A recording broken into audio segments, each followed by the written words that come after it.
Nintendo Switch has surprised a lot of people with its extreme success, but what games on the system are surprising? Today, we count down our top 5. What's going on, everybody? It's Zach from Switch Force. Gabe's here, and our top 5 Switch surprises is what we're talking today. These are games that we did not expect to have this much fun with, that we did not expect to be this good, and they cross between both eShop and retail titles. So I think we'll just get straight into it. All games were fair game. We did not pick games that were just great, that we knew were great or expected to be great. We found games that maybe we were very concerned with or didn't have really high hopes for that really blew us away. So Gabe, let's kick it off with number 5, Sonic Mania.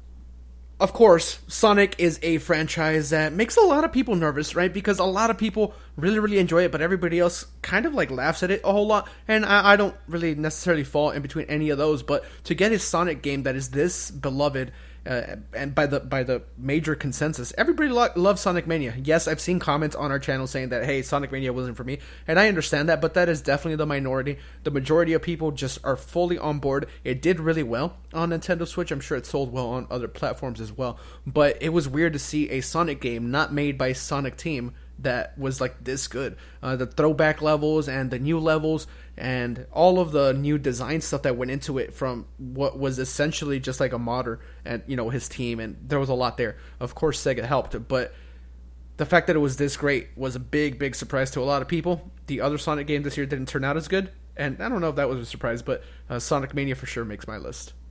Absolutely, and the fact that it comes in at such an affordable price, you know, I think that has to factor in at some level, right? It's not the entirety of it, because the game, like you said, is very fun and very good. But the fact that this one comes in at, you know, $19.99, like that's fantastic. You're getting a really cool Sonic game at a really sweet price. So Sonic Mania, number 5. Number 4 is an interesting one. This is a game that it was a great game already, but I feel like we expected it to run, perform, play, just be a bad experience on Switch. And number 4, Doom, actually kind of blew us away. Yeah, I mean, performance issues aside, right? Once you get over the, hey, not 60 FPS thing, the game runs well for the most part. Yeah, there's slowdown every once in a while, but it is a good port, and it is a perfect example of how big third-party games that, you know, are like cornerstones of graphics and performance on other platforms can still kind of find a home on Switch. Now, is it the like absolute best way to play Doom? Probably not, but it is completely serviceable. I played it a whole lot for review, and I had a really good time with it. You got to play it at events as well, so I absolutely think that Doom was a big surprise, because honestly, if you were to be asked back in March, like, hey, what third-party games do you think are coming to Switch this year, Doom would have never been on your mind. Right, it's surprising because of how well it worked. It's surprising because Bethesda pledged so much support. It's surprising because it's a gory, fast-paced, mature-rated shooter, a first-person shooter.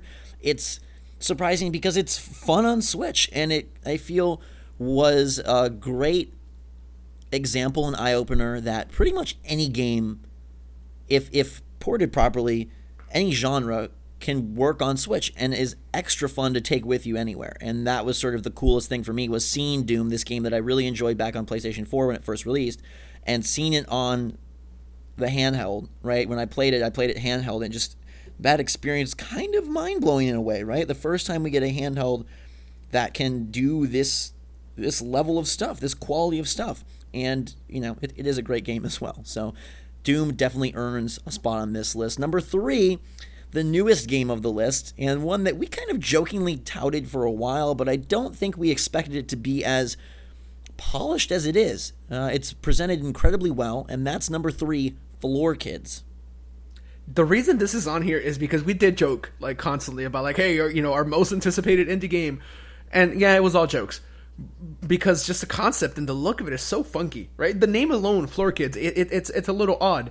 But once you get into it and you get into the minutia of the gameplay, and as you so eloquently put it, like Tony Hawk mixed with like, I don't know, Guitar Hero or something, like a rhythm game, Like, it kind of makes sense, and the game is like way more fun than I think it has any right to be. I actually enjoy it quite a bit. I played it today. For the most part, with these like smaller indie games, I don't always play them unless I'm making videos. But this one, I'm playing it, even though like I've already made the video. And that's a testament. I love the music. I love the unlock system where you're like unlocking more and more dancers as you're going. There's a lot here, a lot of levels. Of course, if you want to get like the 5 crowns at each single level, that's going to take some practice. The combos, while a little complicated, I think figuring that stuff out in itself is kind of entertaining. I really love Floor Kids. Like, I think it's great. It's really cool, and 1990 is the price, not the year, but it definitely is polished like a game from 2017. And to me, that was the biggest surprise. From the little, sort of comic booky cutscenes to the city from which you select levels to the different environments where you dance to the way that the systems all integrate and work together, and the score is so complicatedly calculated.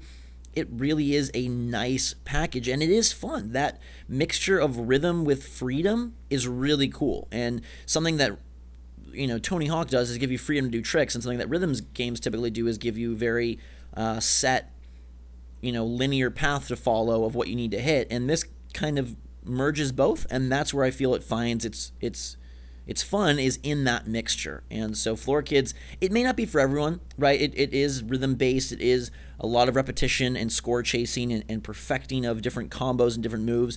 But if that appeals to you, I think it's definitely a surprise, and one that we, sillily said was going to be awesome and turned out to be great. So definitely check that out if you're interested in skateboarding, music, or really cool, polished titles. Now, number 2 is Ye Old Faithful, but it definitely deserves a spot because we still talk about it today as one of the top co-op games, as one of the top eShop games, and it still is priced perfectly. Snipper Clips is a gem, and I think when we first saw it announced and like, oh, this is gonna be one of the launch games, we were like okay, some little tech demo. Then you play it, then you see the content, then you see the challenge, and you realize that Snipper Clips is, to this day, one of the best games on Nintendo Switch. Yes, for sure. And aesthetically, right? Like, that's the very first thing that might put you off to the game.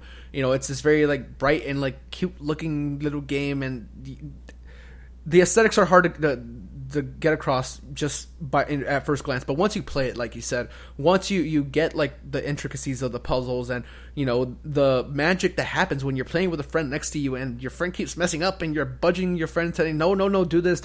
Like, there's something there. That game is really, really good. It recently had a retail release along with the expansion, so fresh content out there for people that haven't played it in a while.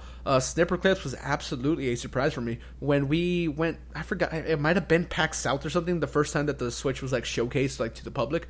That was one of the games that we played locally. PAX South, yeah. Yeah, and we had fun with that. I remember Jake and I sitting there and getting through a few levels, and it was a really, really good time then, and luckily it held up for the full release.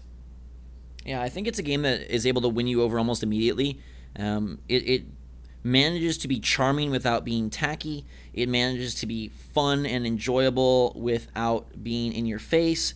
And it is really, really, really a great time. And I think that at its price, and now with the added expansion, you can't go wrong. And as long as you have a partner to play with, or heck, go find a friend. This is the game that should encourage you to make new friends, which I think is really another great ability that this game has, or another facet that makes Snipper Clips awesome. But yes, the moment I sat down with it at the January Switch reveal, I just did it to cover the full slew of games. But I was like, dude, this is something to watch out for. And lo and behold, it became one of our channel's favorite and most recommended games. Yeah, so I mention number it. 2. I mention it every chance I get, unfortunately. Yeah. Number 1, I don't know if this is obvious or not. I feel like it's kind of obvious based on just the year of Switch, but maybe it's not. So let me drum roll it verbally. This game really did not have any business being as good as it was. It featured an unlikely pairing, and a pairing that elicited quite a bit of concern based on the past, based on the history. And yet somehow in this strange move, they were able to release and unleash a very charming, very fun, very strategic game. And our number one most surprising Switch game is Mario plus Rabbids Kingdom Battle. We know that not everybody might agree, right? Because honestly, a lot of people that haven't played the game still have some hate for it for some reason. But I think once you play the game, it clicks for most people. Now, there are people that say, hey, it's too short for full price, or hey, the gameplay is boring. But to those, I say, no. $60 for a game that's this long. Yes, there's only 5 worlds, but the worlds are quite long. Plus, we have the Versus mode that just got added, so they have some free updates, plus the Season Pass with the Story DLC coming early in the year, this coming year. Like, I love this game. There's so many Easter eggs. Like, the boss fights are great. Like, yeah, even now, I don't want to spoil certain things, even though the game's been out for a while. But if you're one of the lucky people that got this game for like $30 on Black Friday, you got yourself a heck of a deal. It's hard to say it's like my favorite Switch game, obviously, because Mario and Zelda exist. But when you're not those games, this is right up there. Honestly, I can't think of too many other things that I place higher. I love it because it is so different, and it does offer such a strange but awesome look at Mario characters in a completely different genre, really. And the Rabbids managed to not be offensive.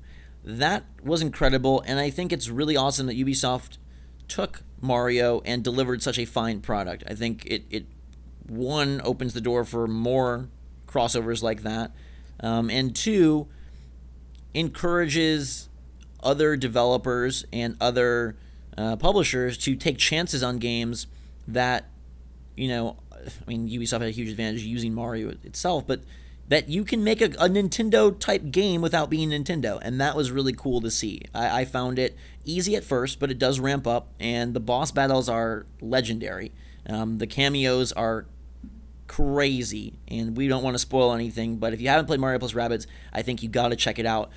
Most of these games, all of these games, deserve a chance. Sonic Mania, Doom, Floor Kids, Snipper Clips, and Mario plus Rabbids Kingdom Battle, I think they're all great additions to the Switch library and to your own personal Switch library. Let us know in the comments down below if you have any other big surprises on the Switch this year that blew you away or brought you more fun than you were expecting, or if one of these games did it for you, that's fine too. We'd love to know. Gabe, I hope there's more surprises next year, and I hope that one of them is Metroid Prime 4 releasing. Hey, we can only hope. We'll see. Well, maybe we can make a video of like 5 surprises we want for 2018 or something like that. But yeah, we'll see. Stay tuned for surprises of the future. These are surprises of the past and the current, and we hope you enjoyed the video. Make sure to subscribe to stay up to date on all the latest and greatest from the Switch and top 5, 10 lists like this. Until next time, everybody, have a fantastic day. Thank you so much. We love you. And for myself and Gabe, Switch Force out.